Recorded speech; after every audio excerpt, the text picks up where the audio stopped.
শিলিগুড়ি পুর নিগমের কমিশনারের কাছে শিলিগুড়ি পুর নিগমের মেয়র হিসেবে আমার পদত্যাগপত্র আমি তুলে দিয়ে এসেছি। রাজ্যে পট পরিবর্তনের পর রাজ্য সরকারের সমস্ত কাজগুলো আমরা করেছি। তারপরেও আমার মনে হয়েছে কোনো জায়গায় একটা ছন্দপতন হচ্ছে, একটা তালমিল থাকছে না। ডিস্ট্রিক্ট অ্যাডমিনিস্ট্রেশনের সাথে আধিকারিকদের মিটিং হচ্ছে, তো মেয়র সেখানে খুব একটা কনফারেন্সের জায়গায় থাকছিলাম না। আমি কোনো অসুয়া বা বিদ্বেষের মনোভাব নিয়ে আমি এই পদ ছাড়ছি না। 33 নম্বর ওয়ার্ডের মানুষের প্রতি দায়বদ্ধতা আছে, সেটা পুরসভা যতদিন থাকবে আমি 33 নম্বর ওয়ার্ডের কাজটা আমি করব। কাজ করছিলেন যদিও কিছুটা ছন্দপতন হয়েছে এমনটাই মনে করেছেন গৌতম দেব, এবং সেই কারণেই শিলিগুড়ির মেয়র পদ থেকে তিনি ইস্তফা দিয়েছেন। মন্ত্রী শঙ্কর ঘোষ তিনি বলছেন তার তরফ থেকে কিন্তু সব রকমের সহযোগিতা করা হয়েছে শিলিগুড়ির মেয়রকে। একটি পৌর কর্পোরেশনকে পরিচালনা করবার জন্য যে দক্ষতার প্রয়োজন, সেই দক্ষতার অভাব, ক্ষণে ক্ষণে মেয়র পরিষদ এবং মেয়রের মধ্যে বিভিন্নভাবে তাদের মধ্যে বিতর্ক, এইরকম পরিস্থিতিতে মেয়র সাহেবের পদত্যাগ করাই উচিত বলে আমার মনে হয়েছিল। উনি করেছেন, কিন্তু এই ব্যাপারে আমার যেহেতু জানা নেই আমি বলতে পারবো না। আশা করি যে পশ্চিমবঙ্গের শিলিগুড়ি মিউনিসিপ্যাল কর্পোরেশনের মানুষ অন্তত দক্ষ হাতে একটি পৌর কর্পোরেশন পরিচালনা করবার ফলে যে পরিষেবা থেকে তারা বঞ্চিত হচ্ছেন, সেই পরিষেবা তারা পাবে। ওনারই মেয়র পরিষদ অভিযোগ তুলেছিলেন আর্থিক অস্বচ্ছতার, ফলে কি কারণে উনি করেছেন এটা সম্পর্কে আমার ধারণা নেই।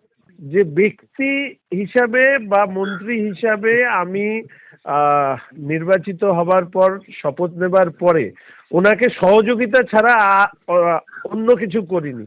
মমতা বন্দ্যোপাধ্যায় দীর্ঘদিনের আস্থাভাজন জ্যোতিপ্রিয় মল্লিক এবার তৃণমূল কংগ্রেস ছাড়লেন। নিজের পদত্যাগপত্র তিনি পাঠিয়ে দিয়েছেন মমতা বন্দ্যোপাধ্যায়ের কাছে। এবার জ্যোতিপ্রিয় মল্লিক তিনি প্রাক্তন খাদ্যমন্ত্রী এ রাজ্যের, তিনি এবার তৃণমূল কংগ্রেস ত্যাগ করলেন। শুধু দল নয়, দলের যে দায়িত্বে তিনি ছিলেন সমস্ত দায়িত্ব থেকেই তিনি অব্যাহতি নিলেন। কথা বলবো, উজ্জ্বল মুখোপাধ্যায় রয়েছেন আমাদের সঙ্গে টেলিফোন লাইনে। উজ্জ্বল, কি কারণে জ্যোতিপ্রিয় মল্লিক তিনি সরে দাঁড়ালেন? দেখো, আনুষ্ঠানিকভাবে তিনি যে চিঠি পাঠিয়েছেন তাতে তিনি বলেছেন তার শারীরিক অবস্থার অবনতি হয়েছে এবং সেই কারণে তার পক্ষে এই দায়িত্বভার গ্রহণ করা সম্ভব হচ্ছে না। অর্থাৎ তিনি অসুস্থ, এই মুহূর্তে তার সুগারের লেভেল অত্যন্ত বেড়েছে, তিনি হাঁটাচলা করতে পারেন না এবং সেই কারণে তার পক্ষে এই দায়িত্ব পালন করা সম্ভব হচ্ছে না, এমনটাই চিঠিতে তিনি জানিয়েছেন। দেখো, 1978 সালের পর থেকেই কিন্তু জ্যোতিপ্রিয় মল্লিক মমতা বন্দ্যোপাধ্যায়ের যে ঘনিষ্ঠ বৃত্ত তাতে তিনি রয়েছেন। যখন কংগ্রেসের যুব কংগ্রেস মমতা বন্দ্যোপাধ্যায়ের নেতৃত্বে কার্যত কংগ্রেসের বিরুদ্ধে বিদ্রোহ ঘোষণা করে চলছে, সেই সময় জ্যোতিপ্রিয় মল্লিক মমতা বন্দ্যোপাধ্যায়ের ঘনিষ্ঠ বৃত্তে রয়েছেন। পরবর্তী ক্ষেত্রে 2011-তে সরকার গঠন করার পরও জ্যোতিপ্রিয় মল্লিক কিন্তু প্রথম দিন থেকেই মন্ত্রী। এমনকি খাদ্য কেলেঙ্কারির দায় যখন তাকে গ্রেফতার করা হলো, তারপরও কিন্তু বেশ কয়েক মাস মমতা বন্দ্যোপাধ্যায় তাকে মন্ত্রিত্বে রেখে দিয়েছিলেন। তার কারণ মমতা বন্দ্যোপাধ্যায় প্রকাশ্যেই বলতেন যে তিনি বিশ্বাস করেন না যে জ্যোতিপ্রিয় মল্লিক এই ধরনের দুর্নীতির সঙ্গে যুক্ত। পরবর্তী ক্ষেত্রে যখন এবারের নির্বাচনে টিকিট দেওয়ার প্রশ্ন ওঠে, তখন অনেকেই দাবি করেছিলেন যে জ্যোতিপ্রিয় মল্লিককে টিকিট দিলে দলের ভাবমূর্তি খারাপ হতে পারে, এমনটাই কোনো কোনো মহল থেকে দাবি করা হয়েছিল। এমনকি অভিষেক বন্দ্যোপাধ্যায়েরও আপত্তি ছিল বলে খবর, কিন্তু মমতা বন্দ্যোপাধ্যায় তাকে শুধু টিকিট দেননি। মমতা বন্দ্যোপাধ্যায় তার নির্বাচনী সভায় দাঁড়িয়ে প্রকাশ্যে বলেছিলেন যে তার মন্ত্রিসভায় সবচাইতে যিনি দক্ষ তার নাম হচ্ছে জ্যোতিপ্রিয় মল্লিক। ফলে এই সম্পর্কের জায়গা থেকে কেন জ্যোতিপ্রিয় মল্লিক এইভাবে দল ছেড়ে চলে গেলেন, তাই নিয়ে কিন্তু দলের মধ্যে বিস্তর মতপার্থক্য আছে।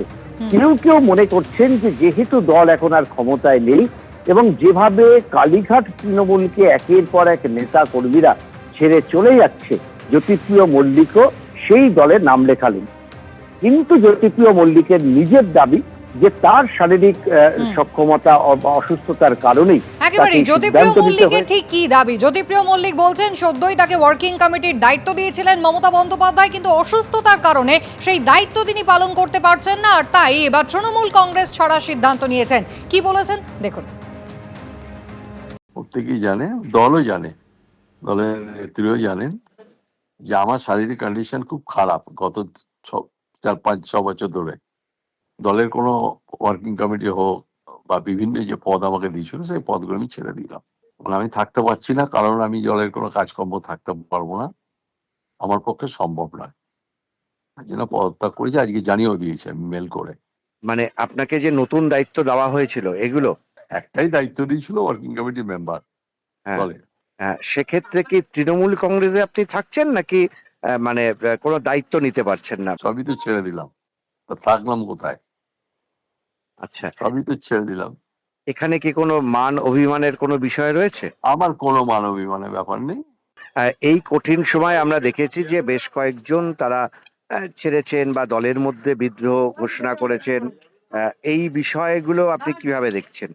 তারাও স্বাধীন চেতা, তারা যা ভেবেছে তাদের তা করেছে, নিশ্চয়ই করেছে। তারা কিছু বুঝেছে বলে ভেবেছে, করেছে, পজিটিভ কিছু করেছে। আমি মনে করি যে আমার আর থাকা উচিত নয় কথা থেকে। শুধু শুধু কেন থাকবো আমি? যদিও বিজেপির প্রধান মুখপাত্র দেবজিৎ সরকার তিনি দাবি করছেন যে যতই এখন তিনি দলের থেকে দূরত্ব বাড়ান, যতই তিনি পদত্যাগ করুন, কৃতকর্মের ফল কিন্তু ভুগতেই হবে বালু মল্লিককে।